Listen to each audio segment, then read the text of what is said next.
Olá. Bom, depois desse Mundial de Clubes, ficou aquela sensação meio dupla, né? Orgulho, claro, pela campanha histórica do Fluminense, mas também, puxa, a tristeza pela derrota ali na semifinal para o Chelsea. Pois é, uma mistura de sentimentos mesmo. E hoje a gente vai justamente mergulhar um pouco nessas análises, nos comentários todos que saíram depois, para tentar entender melhor essa campanha, o que rolou contra os ingleses e, claro, o que dá para esperar do Fluminense daqui para frente, né?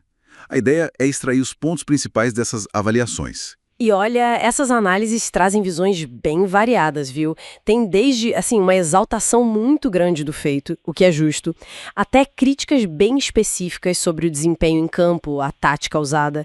É um material bem rico para a gente entender como o Fluminense foi visto lá fora. Sim, e um ponto que parece ser quase unânime é que o Fluminense foi além, muito além do que se esperava. Foi gigante mesmo. Fez história, eliminou Al Hilal, Inter de Milão. Times pesados, né? Exato. Colocou a camisa tricolor numa vitrine mundial de um jeito, assim, inédito.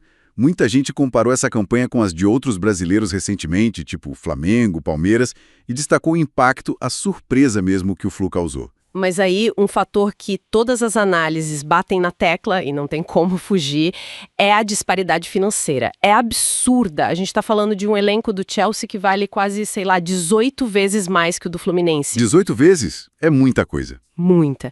E o símbolo disso que várias análises usaram para mostrar esse abismo foi o João Pedro, cria de Xerém, decidindo o jogo contra o Fluminense. Só o valor da transferência dele já pagaria toda a premiação que o Flu recebeu no torneio. É um retrato duro da realidade, né? Muito duro. Mas mesmo com tudo isso, e ainda com os desfalques importantes na semifinal, né? 3 titulares fora, o time mostrou que dá para competir. Que o futebol brasileiro, bem organizado, com alma, pode sim encarar. Agora falando do jogo em si contra o Chelsea, as análises apontam que o Fluminense começou bem, com personalidade até, mas durou pouco, né? Pois é, a leitura geral é que o físico pesou muito.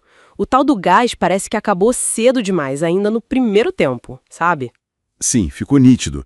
Uma dificuldade enorme para sair jogando com a pressão do Chelsea, a construção das jogadas muito lenta, isso foi um ponto que voltou bastante nas análises táticas. Exato. E essa questão física acaba se ligando às críticas táticas, né? Muita análise questionou a demora do Renato Gaúcho para fazer substituições, principalmente ali no intervalo, quando já estava claro que o time sofria. Verdade. E aí, as limitações do elenco, individuais mesmo, ficaram mais expostas nesse nível. O Guga sofrendo ali na marcação, o Cano, nossa, muito abaixo. Teve aquele lance do primeiro gol, né? Exato, ele perdeu a bola ali. Exato. Furou a bola, como dizem. Perdeu a bola do gol. O Bernal também cometeu erros. A entrada do Thiago Santos foi questionada. A superioridade do Chelsea, técnica e física, ainda mais com a volta do Caicedo, foi clara. E claro, o João Pedro fez a diferença que se esperava. E teve a polêmica do pênalti anulado pelo VAR. Isso gerou bastante discussão também nas análises, né? Aquela justificativa de movimento natural. Ah, sim. Muita gente não engoliu. Foi um lance de interpretação, né? E naquele momento do jogo, quem sabe poderia ter mudado alguma coisa. As opiniões se dividiram, mas a frustração pro lado tricolor foi um tema bem presente. Bom, e olhando para frente, o que essas análises projetam para o Fluminense? A estreia do Soteldo, mesmo entrando num jogo já difícil, é vista como algo positivo, um sinal. Uma faísca, né? Isso. Mas, ao mesmo tempo, ficou muito claro que precisa de reforços.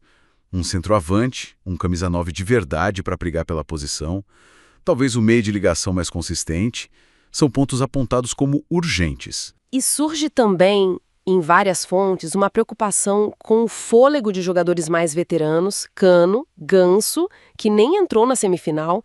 Há um questionamento se eles ainda conseguem manter aquele nível top físico e técnico o tempo todo. É uma dúvida pertinente, né?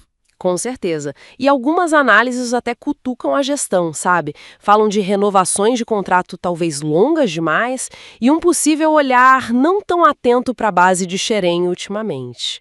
Então, para a gente amarrar, o que fica dessa participação do Flu, segundo essa leitura geral, é essa imagem de campanha histórica, sim, surpreendente, que encantou, mas que também mostrou o tamanho do degrau para o futebol de elite europeu, né? expôs limites técnicos, financeiros e agora ficam as dúvidas para os próximos passos, como gerenciar o elenco, a estratégia. Exato.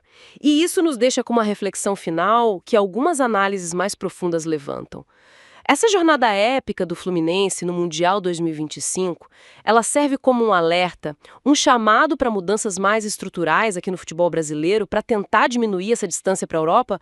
Ou será que foi só um momento mágico, sabe? Um capítulo isolado e inspirador de superação que nessas condições de hoje dificilmente vai se repetir com frequência? É a pergunta que fica no ar.